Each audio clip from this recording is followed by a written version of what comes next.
Hello everyone, मैं हूं आपका दोस्त Sachin Sharma. All exam place पर आप सभी का बहुत स्वागत करता हूं और आशा करता हूं कि आप सभी पहले की तरह बहुत बढ़िया होंगे। हमारी करंट अफेयर्स की सीरीज में आज हम दोस्तों 29 अगस्त 2020 के सभी इंपॉर्टेंट करंट अफेयर्स के क्वेश्चंस का डिस्कशन करेंगे। ये questions bank, SSC, railway, Vyapam, state PSC, jail प्रहरी जैसे एग्जाम्स में आपके लिए बहुत ही ज़्यादा इंपॉर्टेंट साबित होने वाले हैं। वीडियो को शुरू करने से पहले दोस्तों, अगर आप एमपी पुलिस की तैयारी करना चाहते हैं तो ऑल एग्जाम प्लेस आपके लिए लाया है एमपी पुलिस का कोर्स। तो देर किस बात की है दोस्तों, अभी नीचे दिए गए नंबर्स पर कॉल या एसएमएस करके अपना रजिस्ट्रेशन कराएं।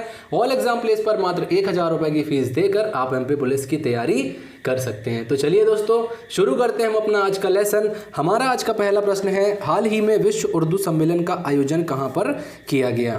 दोस्तों recently NCPUL, national council for promotion of Urdu language, जिसे हिंदी में राष्ट्रीय उर्दू भाषा विकास परिषद कहा जाता है, इनके द्वारा नई दिल्ली में विश्व उर्दू सम्मेलन का आयोजन किया गया है। इस सम्मेलन का जो उद्घाटन सत्र है दोस्तों, इसे हमारे केंद्रीय शिक्षा मंत्री रमेश पोखरियाल निशंक द्वारा संबोधित किया गया।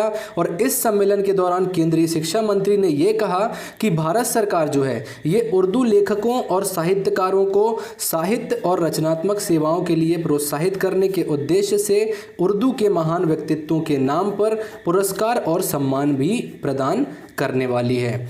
तो दोस्तों जो राष्ट्रीय उर्दू भाषा विकास परिषद है, इसके निदेशक कौन है? तो इसके निदेशक है डॉक्टर अकील अहमद जी।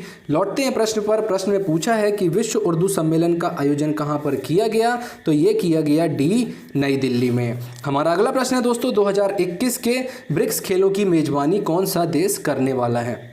दोस्तों हमारा देश भारत वर्ष 2021 के ब्रिक्स खेलों की मेजबानी के लिए योजना बना रहा है, जिसे अगले साल आयोजित होने वाले खेलो इंडिया जो यूथ गेम्स हमारे यहाँ होते हैं, इन्हीं के साथ आयोजित किया जाएगा। हमारे जो केंद्रीय खेल मंत्री हैं किरण रिजिजू जी, इन्होंने ये घोषणा की है कि जो ब्रिक्स देश हैं, ब्राज़ील, रूस, भारत, चीन और दक्षिण अफ्रीका, इनके जो खेल मंत्री हैं, इनके साथ में इन्होंने एक बैठक की है। और इस बैठक में भाग लेने के बाद जो है इन्होंने ये कहा है कि भारत जो है ये 2021 के ब्रिक्स खेलों की मेजबानी करने वाला है। दोस्तों 2021 में खेलो इंडिया यूथ गेम्स और ब्रिक्स गेम को एक साथ आयोजित करने का सरकार का उद्देश्य क्या है? तो उद्देश्य यही है कि जो देश के विभिन्न हिस्से से आने वाले खिलाड़ी हैं, जो खेलो इंडिया यूथ गेम्स के लिए इकट्ठा होंगे उसी जगह पर, तो इन्हें जो है ब्रिक्स गेम्स को करीब से देखने का मौका मिलेगा। साथ ही अपने सीनियर खिलाड़ी जो हैं, इनका प्रदर्शन भी इन्हें देखने का मौका मिलेगा। ब्रिक्स दोस्तों बहुत ही इंपॉर्टेंट ऑर्गेनाइजेशन है। ब्रिक्स जो है, इसके इतिहास की बात करें तो ब्रिक्स जो है ये विश्व की 5 उभरती हुई अर्थव्यवस्थाओं का समूह है, जिसमें ब्राज़ील, रूस, भारत, चीन और साउथ अफ्रीका शामिल हैं। ब्रिक्स दोस्तों जो है, इसकी सबसे पहले अवधारणा जो दी थी वो दी थी 2001 में गोल्डमैन सेस के एक अर्थशास्त्री जिनका नाम है जिम ओ'नील। इन्होंने ये कहा, इन्होंने एक रिपोर्ट पब्लिश की जिसमें इन्होंने भारत, रूस, ब्राज़ील और चीन की अर्थव्यवस्थाओं के विकास के बारे में बताया था। इसके बाद हुआ ये कि वर्ष 2006 में भारत, चीन, ब्राज़ील, रूस के जो विदेश मंत्री हैं, जब संयुक्त राष्ट्र महासभा की बैठक होती थी, उसके अंत में एक अनौपचारिक बैठक जो है ये भारत, चीन, ब्राज़ील और रूस के विदेश मंत्रियों द्वारा आयोजित की गई, लगातार आयोजित की गई। और इस बैठक से ही जो है ये ब्रिक्स बनने की अवधारणा जो है ये शुरू हुई। 2009 में रूस के येकातिनबर्ग में पहला ब्रिक्स शिखर सम्मेलन आयोजित किया गया। अभी ये ब्रिक्स नहीं हुआ है। और इस सम्मेलन में वर्ल्ड की जो फाइनेंशियल सिस्टम है, जो विश्व की वित्त व्यवस्था है, इसमें कैसे सुधार किया जाए, इन मुद्दों पर चर्चा की गई थी। 2010 में दक्षिण अफ्रीका को ब्रिक में शामिल होने के लिए इनविटेशन दिया गया, जिसके बाद दक्षिण अफ्रीका जो है ब्रिक में शामिल हो गया और अब ये ब्रिक्स कहाया जाने लगा। ब्रिक्स की जो समिट्स होती हैं दोस्तों, इन समिट्स की अध्यक्षता क्रमानुसार, मतलब सबसे पहले नाम के हिसाब से सबसे पहले आएगा ब्राज़ील, इसके बाद रशिया, इसके बाद इंडिया, इसके बाद चाइना और इसके बाद साउथ अफ्रीका। तो इनके नाम से क्रमानुसार की जाती है। 2020 का जो ब्रिक्स समिट है ये रूस में पिछले महीने होने वाला था, लेकिन आप सभी को पता है कोविड-19 महामारी चल रही है और इस महामारी की वजह से ही इस सम्मेलन को जो है पोस्टपोन कर दिया गया था। तो लौटते हैं दोस्तों अपने प्रश्न पर। प्रश्न में पूछा है कि 2021 के ब्रिक्स खेलों की मेजबानी कौन सा देश करेगा? तो ये करेगा ए, हमारा देश भारत। हमारा अगला प्रश्न है दोस्तों, राष्ट्रीय शिक्षक पुरस्कार 2020 से किसे सम्मानित किया जाएगा। दोस्तों हाल ही में सुश्री सुधा पेनुली जी को राष्ट्रीय शिक्षक पुरस्कार 2020 से सम्मानित किया जाएगा। ये EMRS एकलव्य मॉडल आवासीय विश्वविद्यालय जो कि कलसी देहरादून में स्थित है, यहाँ की वाइस प्रेसिडेंट है, प्रधानाचार्य हैं। हमारा जो दोस्तों जनजातीय मंत्रालय है, इनके प्रयासों से हमारे देश में वर्ष 1997-98 में अनुसूचित जनजाति के जो छात्र हैं या शेड्यूल्ड ट्राइब्स के जो हमारे स्टूडेंट्स हैं हमारे देश के, इनको क्वालिटी एजुकेशन प्रोवाइड कराने के उद्देश्य से एकलव्य मॉडल आवासीय विश्वविद्यालय या आवासीय विद्यालय जो है ये हमारे देश के कई हिस्सों में खोले गए हैं। और सुधा पेनुली जी जो हैं ये इसी एक विद्यालय कलसी देहरादून की वाइस प्रिंसिपल हैं। सुधा पेनुली जी जो है 47 उत्कृष्ट शिक्षकों की सूची जो है तैयार की गई थी, उन्हीं में से एक शिक्षक हैं ये। और इन टीचर्स का सिलेक्शन जो है हमारे शिक्षा मंत्रालय, जिसका पहले नाम हुआ करता था मानव संसाधन विकास मंत्रालय, आप सभी को पता है न्यू एजुकेशन पॉलिसी आ गई है, उसके लिए मैंने एक वीडियो भी बनाया हुआ है, हमारे चैनल पर ऑलरेडी अपलोडेड है वो। उसी में जो है हमारा मानव संसाधन विकास मंत्रालय का नाम बदल कर अब शिक्षा मंत्रालय कर दिया गया है।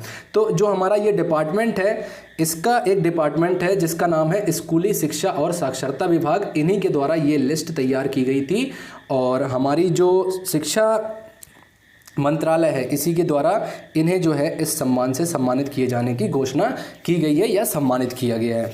दोस्तों सुधा पेनुली जी जो है इन्होंने जनजातीय क्षेत्र में जो छात्र हैं इनके क्वालिटी एजुकेशन के लिए कई क्षेत्रों में बहुत सारे अच्छे कार्य किए हैं और इन्हीं कार्यों की वजह से इन्हें इस सम्मान से सम्मानित किया गया है। तो जो हमारा प्रश्न 3 है इसका सही उत्तर है बी, सुश्री सुधा पेनुली। हमारा अगला प्रश्न है, national security challenges young scholars perspective पुस्तक का विमोचन किसने किया है। दोस्तों हाल ही में हमारे भारतीय थल सेना प्रमुख जनरल मनोज मुकुंद नरवणे जी ने national security challenges young perspective नामक एक पुस्तक का विमोचन किया है। इस पुस्तक को army think tank centre for land warfare studies CLAWS द्वारा प्रकाशित किया गया है। तो जो हमारा प्रश्न 4 है इसका सही उत्तर है ए, मनोज मुकुंद नरवणे। बिपिन रावत जी जो हैं ये हमारे देश के CDS हैं, चीफ ऑफ डिफेंस स्टाफ हैं। RKS भदौरिया जी की बात करें तो ये हमारे चीफ ऑफ एयर स्टाफ हैं। और करमवीर सिंह जी की बात करें तो ये हमारे चीफ ऑफ नेवल स्टाफ हैं। बढ़ते हैं अगले प्रश्न की ओर दोस्तों। हमारा अगला प्रश्न है, इंटरनेशनल बुकर पुरस्कार 2020 का विजेता कौन रहा है। तो दोस्तों डच लेखिका मैरिके लुकास रिजनेवेल्ड जो हैं इन्होंने अपने पहले उपन्यास द डिस्कम्फर्ट ऑफ इवनिंग के लिए अंतर्राष्ट्रीय बुकर पुरस्कार जीता है। दोस्तों ये पुरस्कार जीतने के साथ ही रिजनेवेल्ड जो है ये 29 वर्ष की आयु में ये पुरस्कार जीतने वाली सबसे कम उम्र की लेखिका बन गई हैं। इस पुस्तक की बात करें दोस्तों तो बहुत ही इंटरेस्टिंग है। इस पुस्तक की कहानी नीदरलैंड के एक कट्टर ईसाई समुदाय के एक किसान परिवार की ये कहानी है, जिसमें एक युवती होती है, एक लड़की होती है, युवा लड़की, जिसका नाम होता है जैस।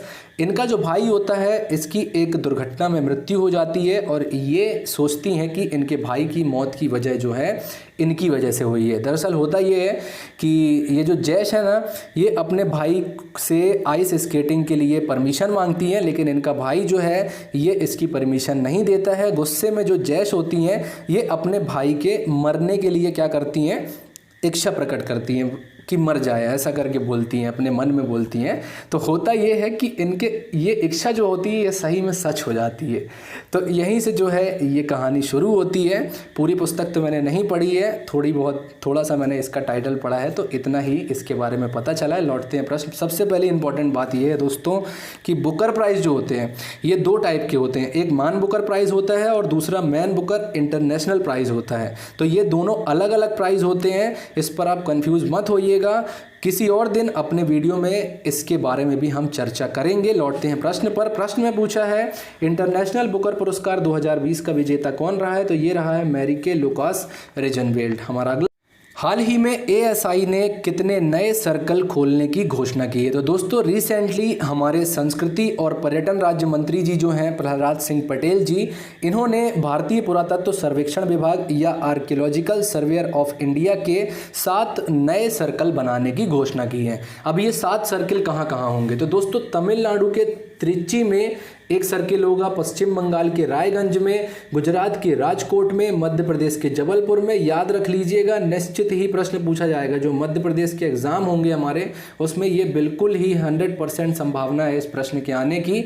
तो मध्य प्रदेश के जबलपुर में खोला जाएगा, उत्तर प्रदेश के झांसी, मेरठ में भी खोला जाएगा और कर्नाटक के हम्पी में ये 7 नए सर्कल जो हैं खोले जाएंगे।